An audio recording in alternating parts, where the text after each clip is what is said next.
A pessoa chega na academia e a primeira coisa que ela pergunta é: professor, o que eu posso tomar de suplemento? Bom, se você também tem essa dúvida, se você quer saber se precisa de suplemento para conseguir hipertrofia, né, curte esse vídeo, compartilha com os amigos, deixa suas dúvidas aqui embaixo que vai ser um prazer responder.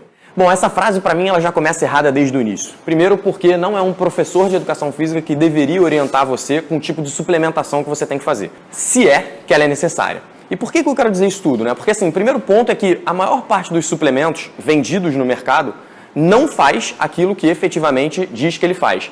Por que eu estou dizendo isso? Pouquíssimos suplementos têm evidência científica que suporte a ação desejada ali que supostamente, né, o cara que está vendendo o produto diz que ele faz. Então esse é o primeiro aspecto importante. Um segundo ponto é quem deve te orientar em relação a alguma possível suplementação ou não tem que ser um nutricionista, um médico, um endocrinologista, ou seja, alguém que efetivamente estudou para isso, especificamente para o seu objetivo. Mas isso tudo tem que vir depois de você ter iniciado a musculação, ter desenvolvido o seu processo de aprendizagem, está começando a pegar cada vez mais peso, ou seja, está evoluindo nos treinos, está conseguindo ganhar bem nos treinos e por algum motivo você atingiu um platô, aí talvez valha a pena você pensar em algum processo de suplementação. Mas mesmo assim, um outro aspecto tem que ficar muito evidente. Esse outro aspecto está relacionado àquilo que você come, né? Fazer a dieta adequada, ter uma ingesta adequada de proteína é fundamental para que você tenha hipertrofia. Não só de proteína, mas também de calorias como um todo, né? De macronutrientes, micronutrientes, isso você vai precisar da ajuda de um nutricionista para fazer. A partir do momento que você tem um treino adequado,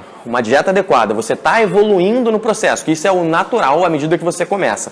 E aí você chegou num platô, talvez, nesse momento, vale a pena você começar a pensar em alguma suplementação. Um outro caso, né, interessante seria, por exemplo, se você não consegue atingir um mínimo de proteína adequada. A gente costuma dizer que você precisa de pelo menos 1,6 gramas de proteína por quilo de peso corporal. E o ideal seria ingerir até um pouco mais. Se você não consegue ingerir isso através de alimento sólido, talvez valha a pena você usar um whey, algum suplemento nessa linha, nesse sentido. Mas ainda assim, eu prefiro tentar fazer isso com a dieta. Um outro aspecto é olhar alguns estudos, né, bem recentes, até saíram agora de 2018, da Louise Burke, que é a maior pesquisadora em relação a isso no assunto nutrição esportiva como um todo, e o que ela mostra é que poucos produtos efetivamente fazem aquilo que estão dispostos a fazer e que estão descritos lá na embalagem.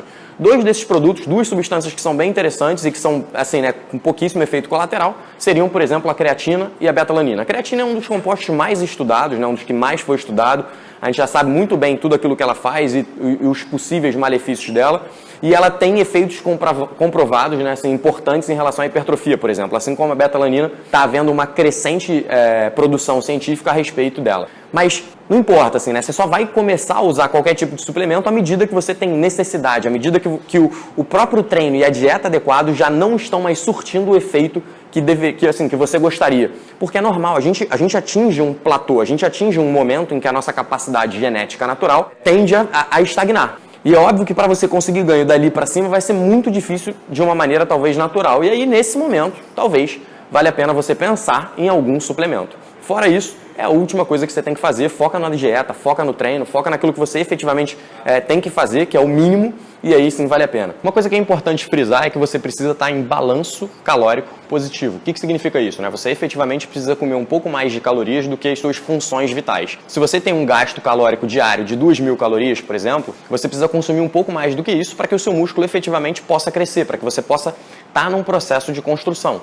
Então, você tem que ingerir uma quantidade de calorias um pouquinho maior. Se você vai escolher, de repente, quantidade de gordura, ou se você vai escolher uma quantidade de carboidrato, isso daí já vai depender da estratégia que você vai adotar. Mas a questão é que você precisa estar em balanço calórico favorável. Você tem que comer um pouquinho além do normal. E eu sei que tem algumas pessoas, especialmente mulheres, que tendem a ter um certo receio ou medo de, né, aumentar a ingesta energética. Uma outra coisa que é importante salientar é que, assim, boa parte do nosso resultado vem no descanso, ou seja, vem no momento em que você está descansando. O treino é um estímulo que vai gerar um mecanismo depressor do seu sistema. E o nosso sistema, para que ele não sofra de novo tanto com aquele estímulo, ele tende a melhorar um pouquinho. Então, boa parte, né, do nosso resultado vem no descanso, vem no momento em que você está recuperando daquele treino que você fez. Então não esperem conseguir resultado na hora do treino. Não é aquilo que você fez durante o treino, não é aquele pumpzinho que você tem na hora do treino que vai efetivamente te gerar hipertrofia. Você precisa ter o descanso adequado, a ingesta energética para que você possa efetivamente construir músculo, né? É o que você precisa é como se fosse o tijolo da casa, e você precisa ter uma quantidade de calorias adequada para efetivamente construir músculo. A última coisa que você vai precisar pensar nesse processo todo é em alguma suplementação específica, que é o que a gente falou ao longo do vídeo inteiro. Bom, se você gostou desse conteúdo, curte, compartilha, manda para os amigos, deixa suas dúvidas aqui embaixo, que vai ser um prazer responder.